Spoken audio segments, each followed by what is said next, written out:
Bonjour à tous et bienvenue à cette émission d'Info Warwick. Aujourd'hui, je vais à la rencontre de Roxane Turcotte, qui est coordonnatrice à la Maison des Jeunes de Warwick, et on va parler des différentes activités à venir. Par la suite, on s'en va à la rencontre de Kelly Bouchard, qui est directrice du service de l'urbanisme, et on va parler du nouveau règlement sur les arbres ici à Warwick. Par la suite, direction la ferme Berlu pour rencontrer le conseiller municipal au siège numéro 5, Martin Vaudreuil, qui m'a préparé un petit quiz là, sur l'agriculture. Et on termine, comme à l'habitude, avec la capsule de Jennifer, qui va nous présenter les prochaines activités à venir à la bibliothèque P. Rodolphe-Barry. Bonne émission!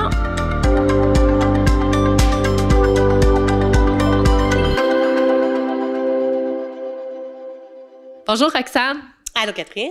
Merci de nous accueillir dans la Maison des Jeunes de Warwick. On est là aujourd'hui parce qu'il y a plusieurs activités là, qui s'en viennent pour vous, en fait, dans les prochaines semaines, prochains mois. Donc, je te lance tout de suite là, vers la prochaine activité qui est la collecte des canettes. Dis-moi d'abord, quand est-ce que ça a lieu puis en quoi ça implique un petit peu? Donc, la collecte des canettes cette année va être le 27 avril. Donc, on invite les gens, la population, à, comme d'habitude, là, mettre leurs canettes, ça peut même être les bouteilles de plastique dans des sacs, les mettre sur la galerie ou sur le bord du chemin. Les jeunes vont faire le tour de la ville pour ramasser les canettes et tout. Puis, c'est ça, on fait le tri ici directement dans le garage à la Maison des Jeunes. Je sais que à chaque année, il y a des gens qui nous disent « Ah, vous n'êtes pas passé chez nous, il en reste encore et tout ». On a une capacité maximum dans notre garage, ce qui fait que, à un moment donné, on peut pas toutes les ramasser. Donc, on invite les gens à venir porter leur sac pendant la semaine suivant la collecte des canettes. Si jamais on n'est pas passé chez eux, c'est juste parce qu'on n'avait plus de place pour les mettre. Fait que venez les porter sur la galerie, soit devant la Maison des Jeunes ou en arrière devant la porte de garage. Puis nous, on va continuer de faire le tri de vos canettes. Ça peut même être les caisses de bière aussi, là, et tout ça. Tout ce qui est consigné, en fait, là, parce qu'il y a beaucoup de nouvelles consignations avec la nouvelle règle, là. Donc, vérifier ce qui est consigné, puis nous, ça va nous faire plaisir de les ramasser. Dis-moi, par les années passées, vous ramassez environ combien de sous là, avec ça, avec cette activité-là de collecte de canettes? Bien, la collecte de canettes du printemps donne environ entre 1200 et 1400 $. Puis cet argent-là est tout utilisé pour les activités des jeunes. Ça leur permet d'avoir des activités à moindre coût. En fait, c'est pas tous les jeunes qui peuvent se permettre de faire des activités qui sont coûteuses. Grâce aux dons de la population, ça nous permet de leur offrir des activités différentes, puis de réaliser leurs projets à eux, là. Super. Après ça, c'est une autre activité là qu'on va inviter la population à participer, mais c'est une nouvelle activité qui a jamais eu lieu. Je suis surexcitée pour vous autres, fait que vas-y, dis-nous un petit peu en quoi ça consiste, puis c'est quelle date? Écoute, nous autres, on est vraiment excités. C'est un projet qui mijote dans la tête des jeunes depuis le printemps passé. L'année passée, on a fait plusieurs marches dans la ville avec les jeunes. Puis là, les jeunes disaient « Ah, Roxane, Hugo, Charlie, on trouve que des fois, les pistes cyclables sont pas propres, ou il y a des endroits où est-ce qu'il y a des déchets qui traînent. » Puis là, ça a cogité dans leur tête, puis ils se sont dit « Crime, ça serait le fun de faire au printemps l'année prochaine un événement où est-ce qu'on irait nettoyer la ville de Warwick. » Fait que tous les lieux publics, tu sais, comme la piste cyclable, la bibliothèque, la mairie, les parcs, tu sais, les endroits publics là où est-ce que les gens se déplacent. Puis on s'est dit, crime, c'est vraiment une bonne idée de rassembler plein de jeunes et la population qui veulent se joindre à nous pour ramasser les détritus du printemps. Là, tu sais, quand ça dégèle, là, il y a plein de trucs qui réapparaissent en dessous de la neige, là. C'est comme ça. Donc, c'est ça, on appelle ça Nettoie ta ville. Ça va être un nouvel événement qui va avoir lieu le 3 mai. C'est une pédagogue cette journée-là. Fait que pendant la journée, on va nettoyer, ramasser les détritus, puis on va aller tout jeter ça dans les containers de la bibliothèque, là. Merci à la ville de s'impliquer avec nous. Puis, on a la chance aussi d'avoir un partenariat avec les Lions qui ont décidé de payer les repas des jeunes cette journée-là parce qu'ils trouvent que c'est une très belle initiative environnementale que les jeunes ont eue. Donc, le Club Lion aussi qui va participer à notre événement, puis les cadets aussi qui vont être jumelés avec les jeunes de la Maison des Jeunes. Ah, c'est vraiment une belle activité. C'est un beau nettoyage de la ville qui est un mouvement initié par les jeunes. C'est vraiment incroyable. Oui, ça vient 100% d'eux autres. C'est leur idée à eux, puis ils l'ont vraiment bâti de A à Z au travers le conseil jeunesse. Dans le fond, dans nos rencontres, on en a parlé à plusieurs reprises, puis chercher des partenariats et tout, là. Donc, voilà. Donc, le 3 mai, mettez ça à votre calendrier, là, venez nous aider à nettoyer votre belle ville de Warwick. Super. Ensuite, activité qui revient année après année, puis qui est quand même assez attendue, le rallye des ventes de garage. Donc, vas-y, ça va être quelle date cette année, Roxane? Écoute, on a écouté la population qui nous disait depuis 2 ans, c'est trop tôt, il fait froid, tu sais. Puis on le sait que la collecte des déchets volumineux. Exactement, des déchets volumineux de Gaudreau, c'est très tôt dans l'année, c'est pas nous qui gérons la date, mais on voulait absolument rendre les gens heureux à Warwick pour leur vente de garage. Donc cette année, c'est le 1er et 2 juin que va avoir lieu la vente de garage de Warwick. Vous pouvez encore vous procurer vos permis au coût de 20 $ à la Maison des Jeunes. Puis juste redire que les sous qu'on ramasse avec le permis des ventes de garage reviennent aussi à la Maison des Jeunes. C'est vraiment très gentil à la ville de Warwick de nous permettre de pouvoir faire cette activité-là. C'est un bel autofinancement qui nous aide aussi à faire des belles activités avec nos jeunes. Puis, est-ce que vous allez encore faire une carte des adresses là, qui participent? Effectivement, il va y avoir une carte encore des adresses qui participent, qui ont pris leur permis de vente de garage à temps. Puis, ça va être distribué encore au Gastor, puis à la bibliothèque. Là. Puis, il y en a aussi des feuilles à la Maison des Jeunes. Puis, habituellement, il y a aussi un endroit où il y a des gens, par exemple, qui vivent en appartement, qui voudraient participer au rallye des ventes de garage ou, bon, qui n'ont pas assez de place pour faire ça à la maison. Vous offrez une belle alternative là, de faire ça dans un lieu. Je te laisse en dire un petit peu plus. Oui, bien, depuis 2 ans, justement, pour répondre à ce besoin-là, on a décidé de se réunir proche de l'aréna, d'offrir l'opportunité aux gens d'avoir des tables, de payer encore le 20 $ de permis de vente de garage et pouvoir faire la vente de garage. Et en même temps, les jeunes vendent des hot dogs pour un autre autofinancement pour la Maison des Jeunes. Même les gens qui font leur vente à la maison peuvent venir encourager les jeunes à chercher des hot dogs, retourner chez eux. Ça nous fait plaisir de vous faire un petit doggy bag, là, puis repartir à la maison. Puis ceux qui font le rallye des ventes de garage, tu sais, un petit hot dog, ça slide, c'est parfait. Exactement, t'as tout compris. Comment tu décrirais tes jeunes qui viennent ici là, à la maison des jeunes de Warwick? Bien, ils sont allumés, sont impliqués, ils ont plusieurs idées. Oui, vraiment, là, tu sais, ça fulmine tout le temps. Là, on a des projets pour la prochaine année. Ils s'impliquent énormément dans leur conseil jeunesse aussi. Ils veulent faire du changement dans leur ville. Faire une différence. Une différence, exactement, dans leur ville, dans leur communauté. Puis, ils viennent aussi ici pour se ressourcer, relaxer, prendre du temps, là, tu sais, pour se poser, en fait, parce que la vie va vite. Quand on est adolescent, tu sais, il y a l'école, le parascolaire, il y a des jeunes qui travaillent au travers de ça. Il y en a qui vont aider leurs parents, tu sais, à garder les petits frères, les petites sœurs. Ce qui fait qu'ils ont quand même des grosses horaires de travail.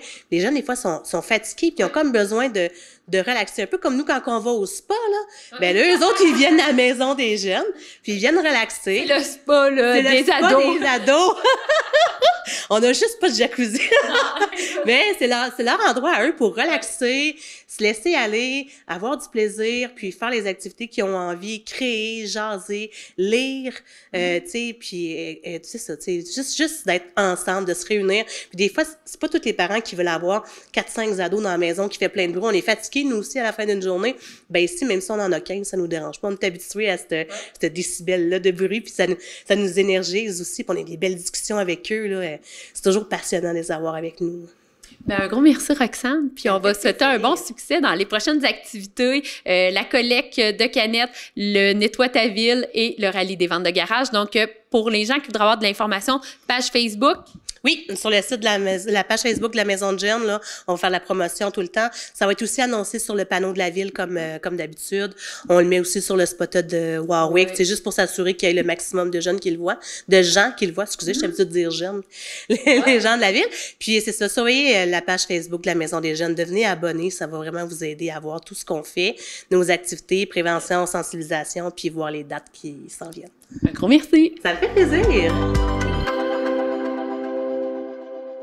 Bonjour Kelly. Hey, bonjour Catherine. D'abord, merci de venir nous rencontrer. Pour ceux qui ne seraient pas au courant, toi, tu es directrice du service de l'urbanisme à la ville de Warwick et aujourd'hui, tu viens nous parler de la nouvelle réglementation sur les arbres. Mais avant d'aller sur cette nouvelle réglementation, j'aimerais qu'on aborde le sujet des îlots de chaleur parce que ça a été énormément mentionné. C'est un sujet qui a été beaucoup ramené dans les dernières séances publiques là, de la ville de Warwick. Donc, j'aimerais que tu m'en dises davantage.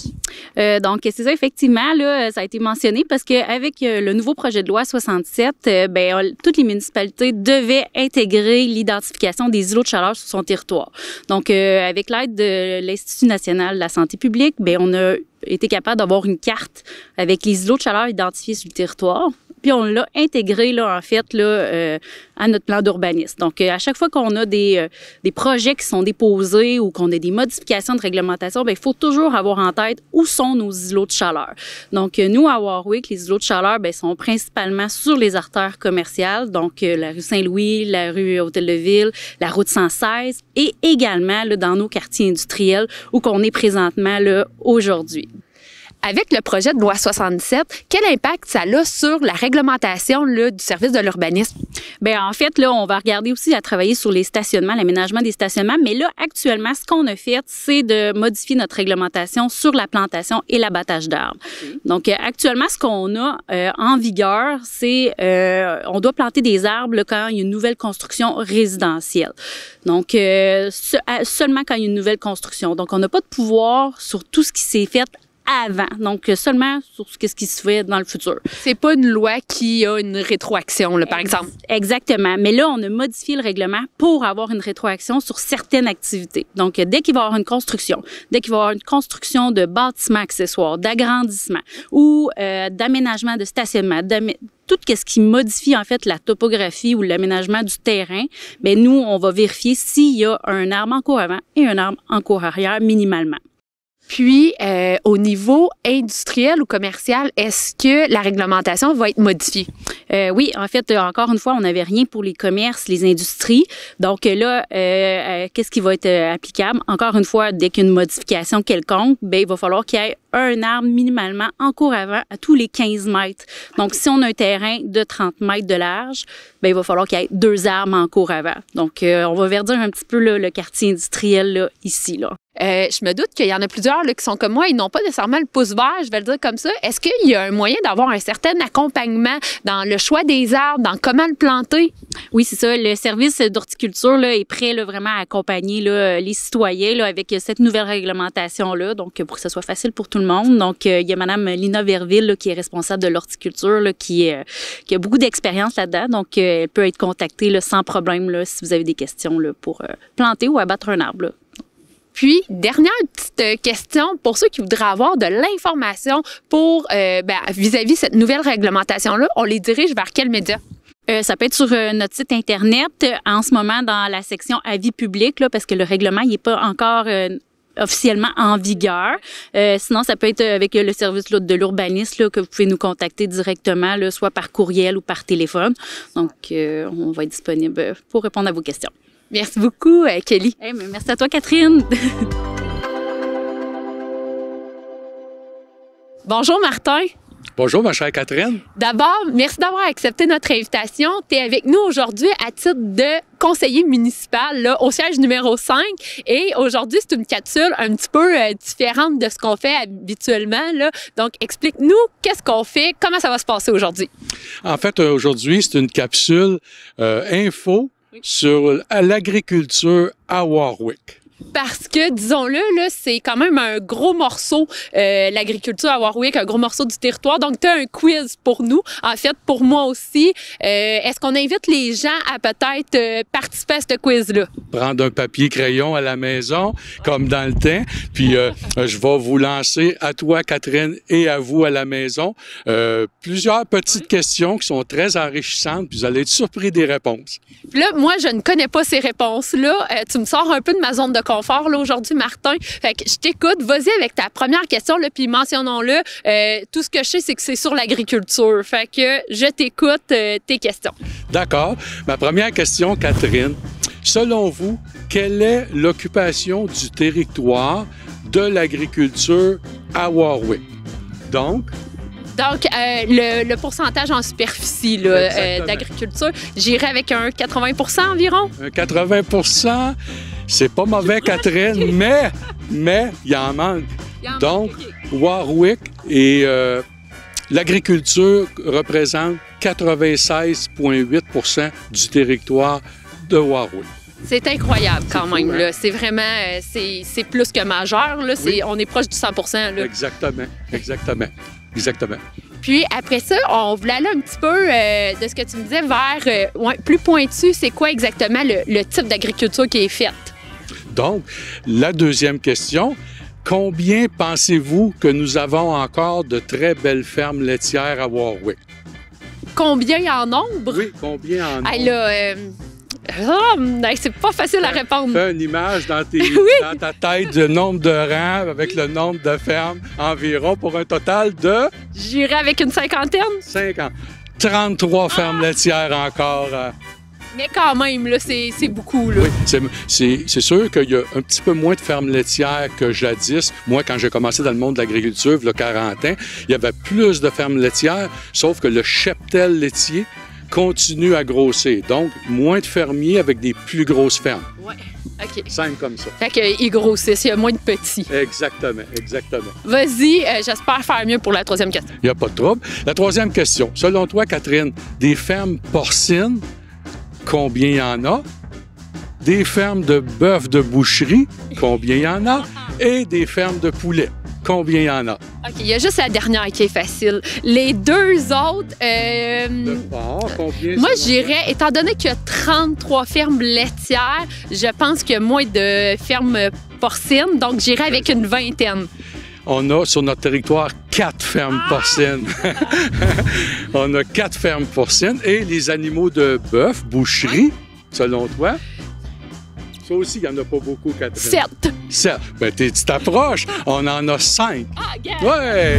Puis là, le poulet, c'est hyper facile parce qu'on en a... En fait, on est devant la ferme de poulet à Warwick. Tu peux nous en parler un petit peu là, parce qu'elle est très importante pour Warwick, cette ferme-là. Tout à fait. On est présentement à la ferme Berlu de la famille Lucier.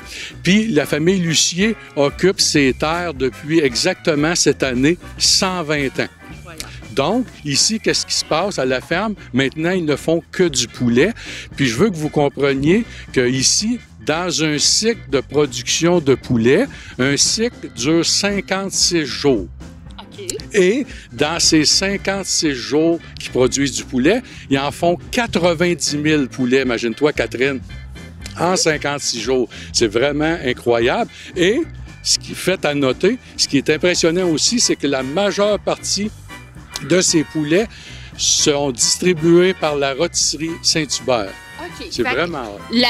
L'entièreté de leur production s'en va là-bas. Non, pas l'entièreté. Une majeure partie des poulets vont dans les rôtisseries Saint-Hubert. Alors, c'est cocasse de s'asseoir au Saint-Hubert et de savoir qu'on va peut-être manger un poulet qui vient de Warwick. Ça, c'est fou. Oui, c'est vraiment... Puis la ferme est très importante aussi en termes de superficie. Est-ce que tout ce qui est en agriculture ici est pour les poulets?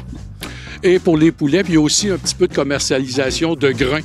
OK. Parce que, dépendamment pour la santé de la terre, c'est important de varier les cultures. Donc, il y a des céréales pour les poulets, mais il y a aussi des céréales pour revendre aux meuneries. OK. Exactement.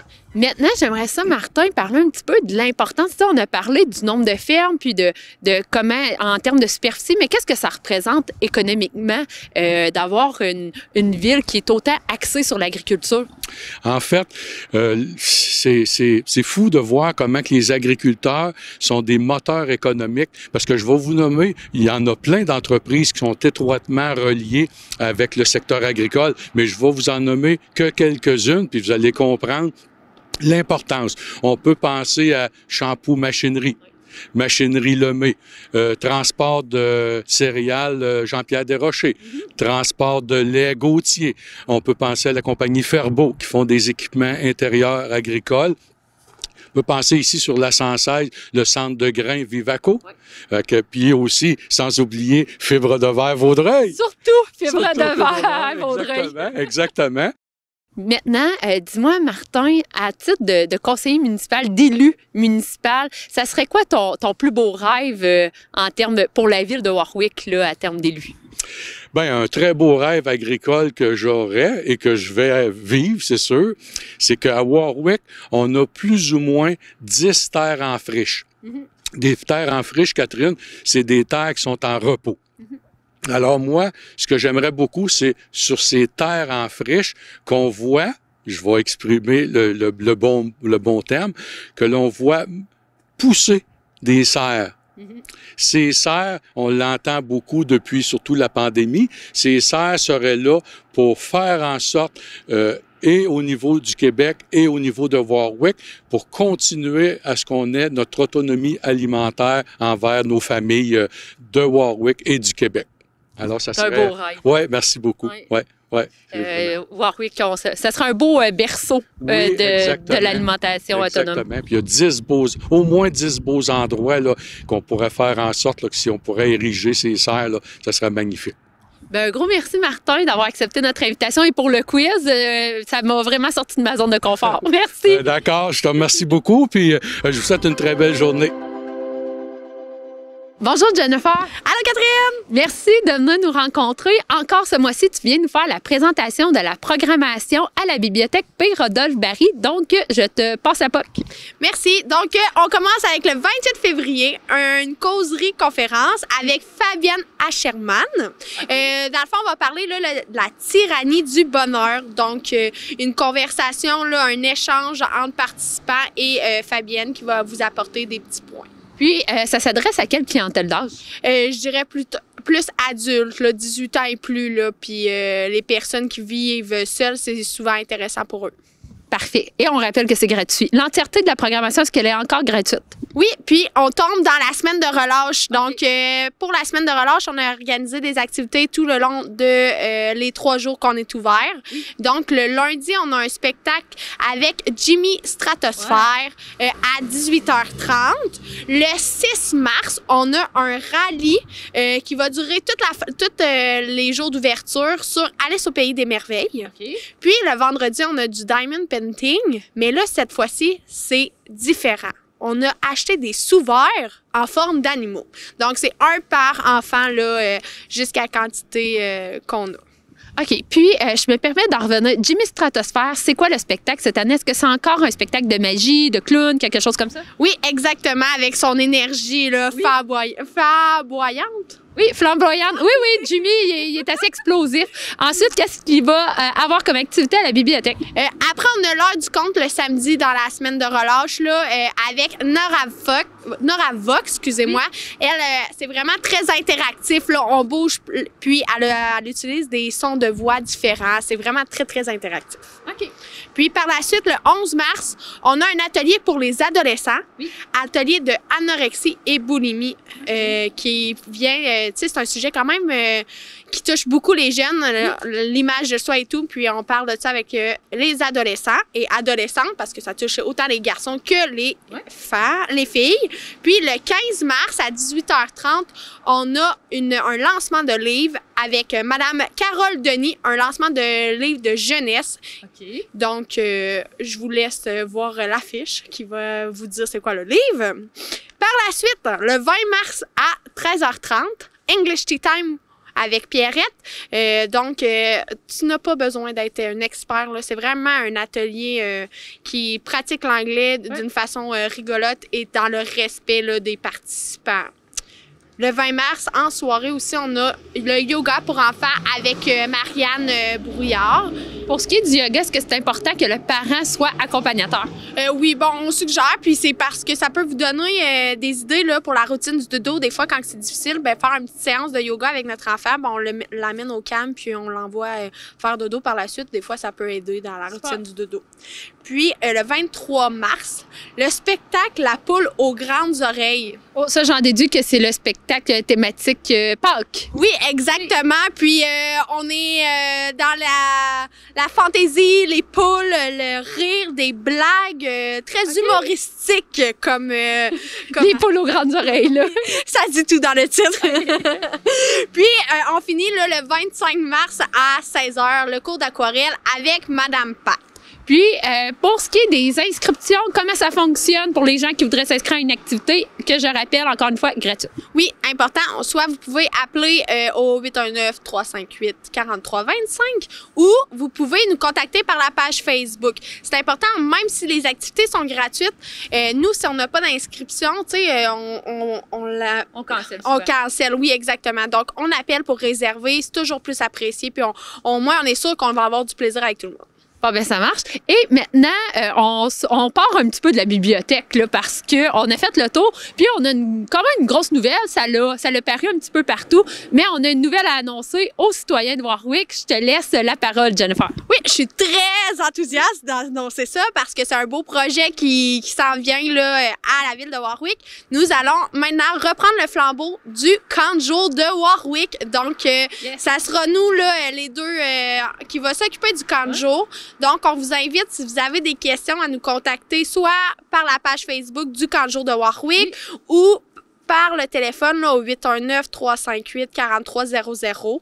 Puis, sinon, ceux qui ont des enfants à besoins particuliers, qui ont un diagnostic, c'est le moment de nous contacter pour qu'on trouve une ressource pour que votre enfant soit bien intégré au camp de jour. Et Jennifer, pour ce qui est des inscriptions régulières, comment que ça va fonctionner?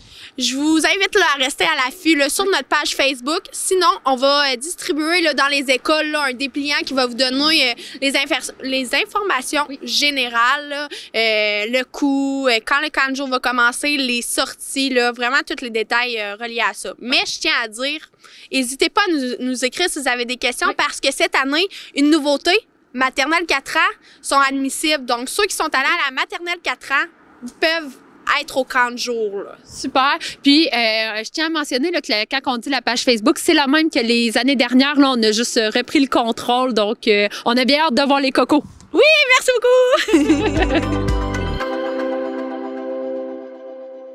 C'est déjà tout pour notre émission. Pour connaître toutes les activités qui se déroulent sur le territoire de Warwick, je vous invite à consulter notre page Facebook Ville de Warwick ou encore notre site internet levilledewarwick.québec. Je vous remercie d'avoir été à l'écoute et on se retrouve le mois prochain pour une autre émission d'Info Warwick. Merci!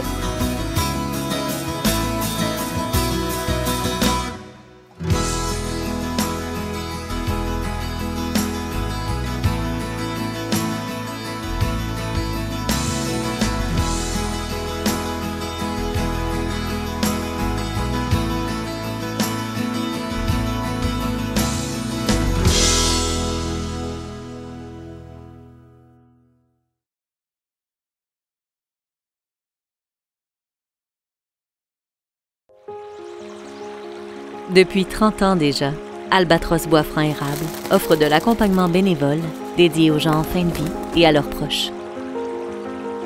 Ces services d'accompagnement sont offerts à la Maison Marie-Pagé, à domicile, en milieu de soins ou en transport pour les rendez-vous médicaux. Aux personnes endeuillées, nous offrons également de l'accompagnement individuel ou en groupe. N'hésitez pas à nous contacter. Nous sommes là pour vous, jusqu'au bout.